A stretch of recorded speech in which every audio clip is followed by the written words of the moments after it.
Giúp bô bàn thờ chinh chành em ơi. Hôm nay em gom được còn vài cây bật lửa cối với giúp bô vỏ gột này kia lên cho anh em, cần thiết cái nào thì cứ lấy nha anh em. Giá này là giá tốt cho anh em luôn nha, thanh lý luôn nha anh em. Em lên một con đầu lai này nha anh em, một con đồng nguyên khối new full box, sản xuất năm 2021 nha anh em.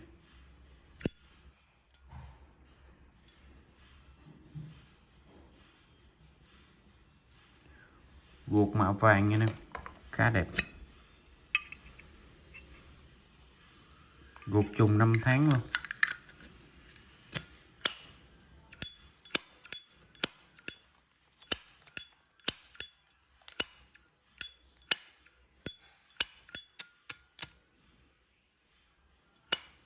Thích hợp cho anh em nào chăm thuốc nha nè, để cho anh em con này đầu lai luôn nha.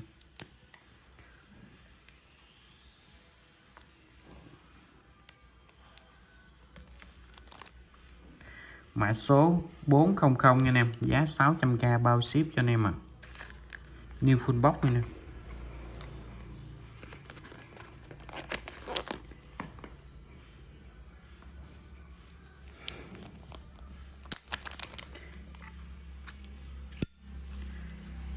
Em lên một con số 2, đó là một con Zippo gỗ búa năm 1987 nha anh em, ba la mã.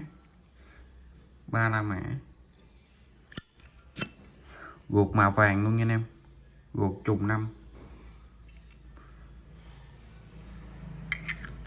Gỗ búa màu vàng nha anh em.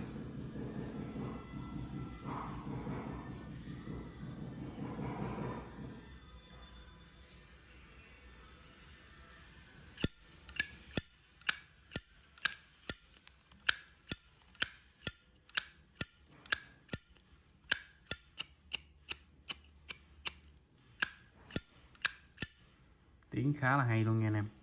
Màu vàng luôn, guộc màu vàng, vỏ màu vàng luôn. 1987, ba la mã, để cho anh em chăm thuốc luôn nha.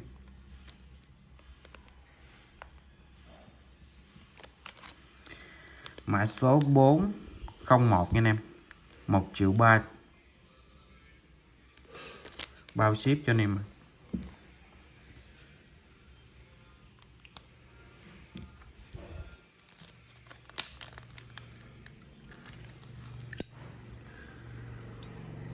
Xả luôn con này luôn nha anh em, 1964, 2 gạch 2 chấm nha anh em, 2 chấm giúp bô chữ xéo bát giữa, khắc ăn mòn đổ sơn nè. Con này cấn nhâm, xước tơ do bảo quản nha anh em. Bản lề còn khá ôm và đẹp luôn. Con này chăm xăng 5-6 lần nha. Buồng đốt nữa còn khá đẹp luôn nha anh em, chưa xước nhiều, mặt sau thì có xước. Gột trùng giai đoạn nha anh em, lưỡi gà lá lúa tim bột.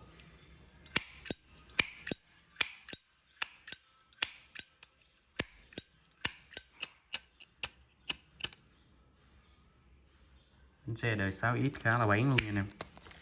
Anh em nào cần hình chi tiết con nào thì cứ inbox Zalo cho em sẽ gửi hình chi tiết từng con một cho anh em.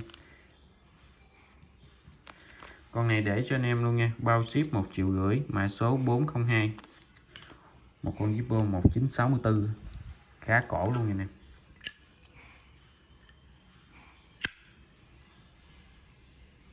Một con 7X nha anh em, 8 gạch, 1974, khắc ăn mòn đổ sơn nè. Chủ đề lính Hoa Kỳ nha anh em. Này không quân hay gì. Light new nha anh em, buồng đốt nè, chưa xước, khá đẹp luôn. Thích hợp cho anh em sưu tầm nha, có cấn nhâm và xước. Gột khá đẹp luôn.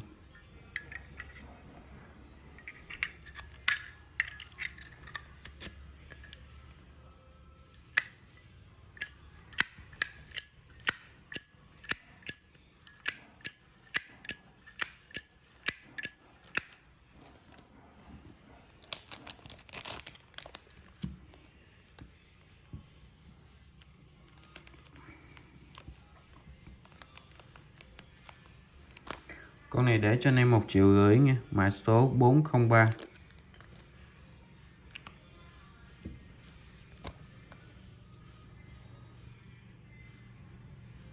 Một cái guộc Zippo 4 la mã 1988 nha nè. Bánh xe bén nguyên zin, chưa sửa chữa gì hết.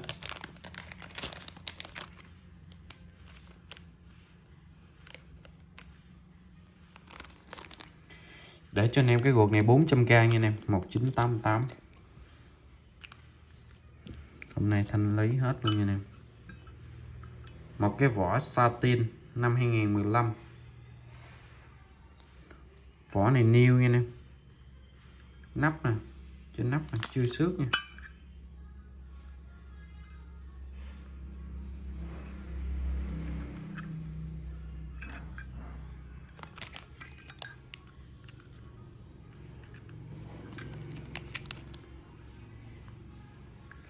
Có xước tơ nha anh em, do bảo quản nè.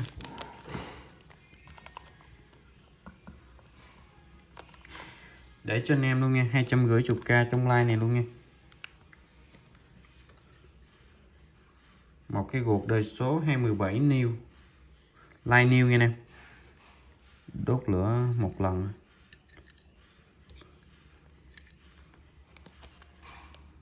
Like new.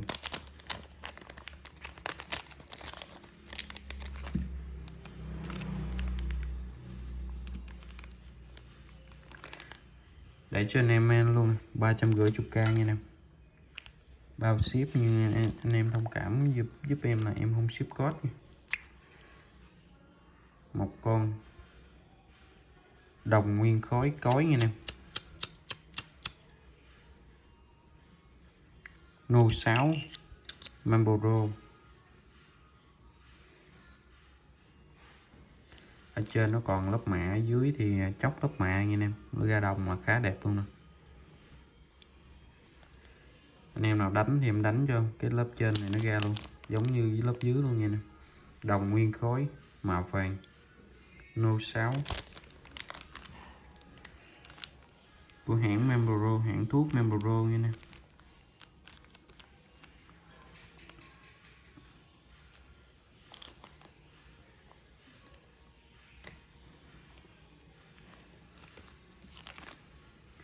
Mã số 404 nha nè, 500k bao ship cho anh em à.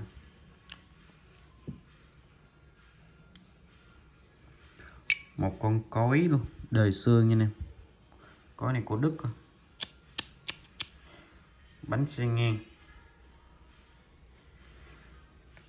đồng nguyên khối, vỏ được sơn một lớp màu xanh nha anh em. Bát nè.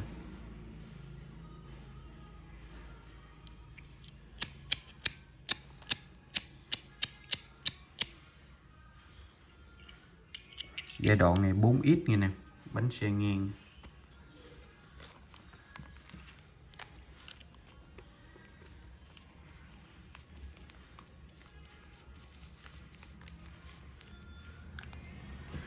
Để cho anh em con cối này luôn nha, 1,5 triệu k cho anh em sưu tầm luôn nha. Giá tốt luôn nha anh em. Mã số 405.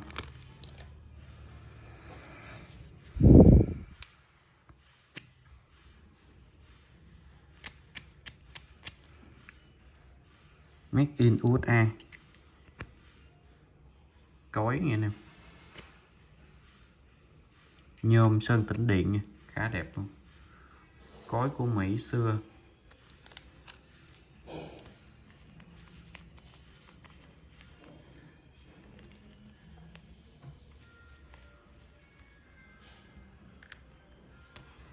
Để cho anh em con này luôn nha, 300k luôn nha nè.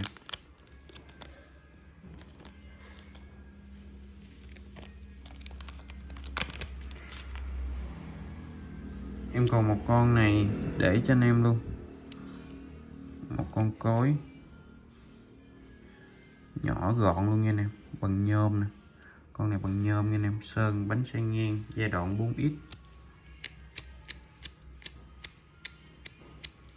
Tim bột nha anh em, thích hợp cho anh em sưu tầm luôn nha. Còn con này Bánh xe ngang nên nó hơi yếu một tí nha anh em sưu tầm thì được, còn anh em nào biết xài thì ok.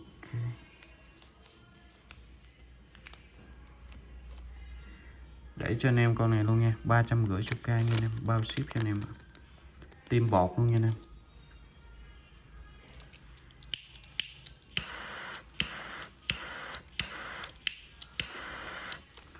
Cái guộc để vô Zippo xài ga nha anh em. Không có cái guộc nào đây.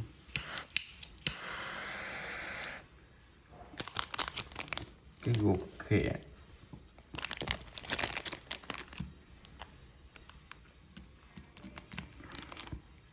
Để anh em cho anh em cái guộc này 200k bao ship nè.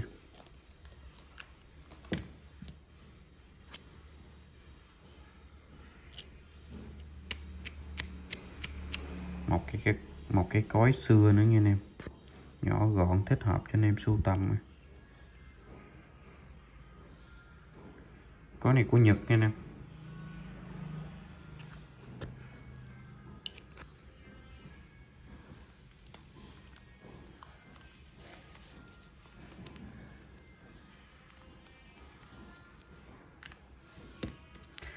Mã số 408 200k bao ship cho anh em. Em còn một con bật lửa nhôm mắt tim nha anh em, mắt tim còn bông, nhôm xưa của Mỹ nha anh em, made in USA nha anh em.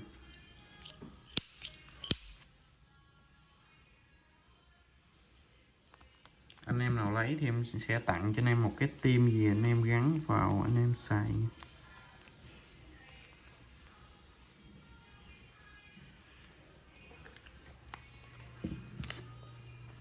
$409 để cho anh em 300k bao ship. Một con nhôm xưa của Mỹ.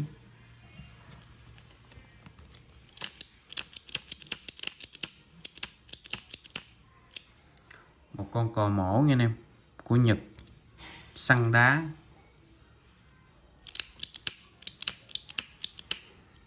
Con này niêu chưa chăm săn nha anh em.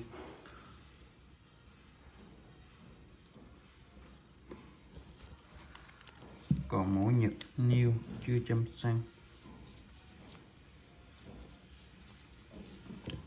Để cho anh em luôn nha. Con này 400k bao ship cho anh em. Một con cò mổ Nhật niêu.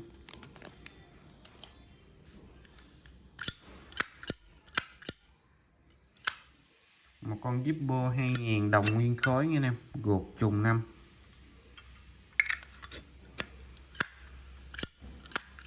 Niêu.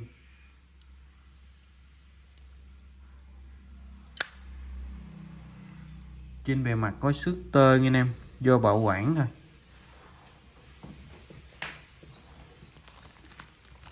Để cho anh em con đồng này chăm thuốc luôn nha, mã số 411. Để cho anh em luôn nha, 1.400.000 bao ship cho anh em. Một con La Mã đồng nguyên khối 1.400.000 nha anh em, mã số 411.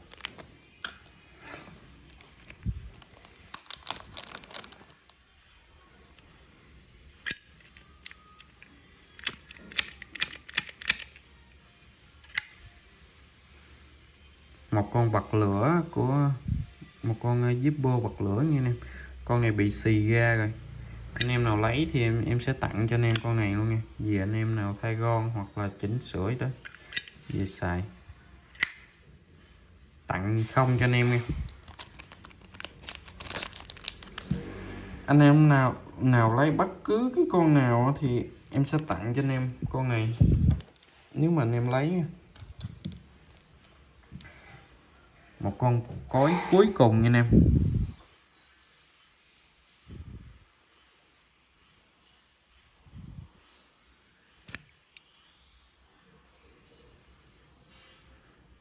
Cối này không thấy chữ thôi.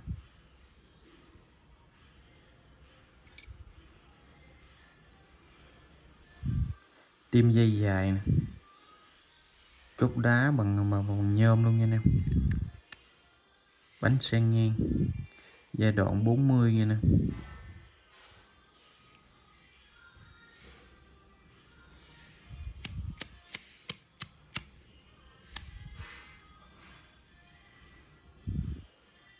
Một con cối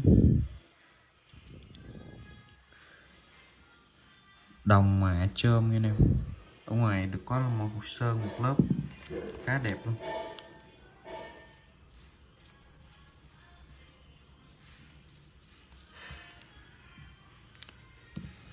Để cho anh em con này nha, 700k nha nè, cho anh em sưu tầm nha. Một con cối xưa mã số 412.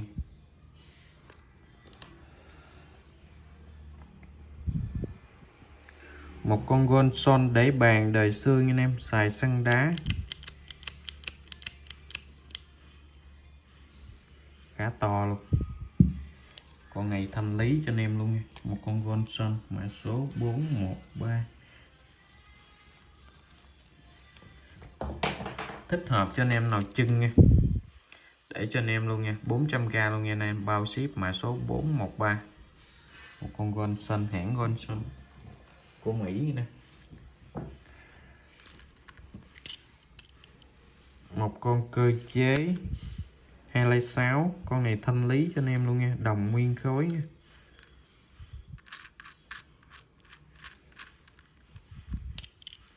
Đã qua sử dụng nha anh em, khá đẹp luôn.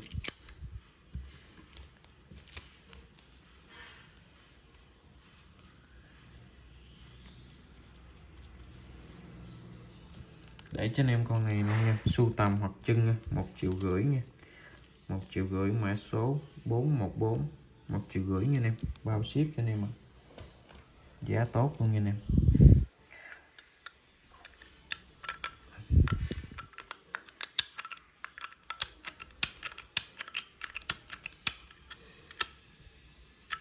Một con để bàn nha anh em,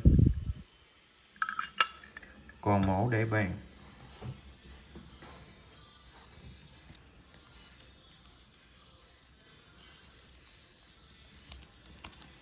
Để cho anh em con này luôn nha, 200k bao ship mã số 415. Mấy con số tiền ít ít này anh em chuyển khoản giúp em nè, em sẽ bao ship cho anh em. Còn anh em nào ship code đó thì cọc dùm em 100-200 ngàn tiền cạc nha anh em. Một con bật lửa, anh em nào chơi thì dòng này thì cứ inbox Zalo cho em nha. Con này anh em lấy thì 2 triệu nha anh em. Một con nhôm nguyên khối, đồng hồ chạy cơ nha anh em, đinh dây, có bát nè, bát giới hạn nha anh em.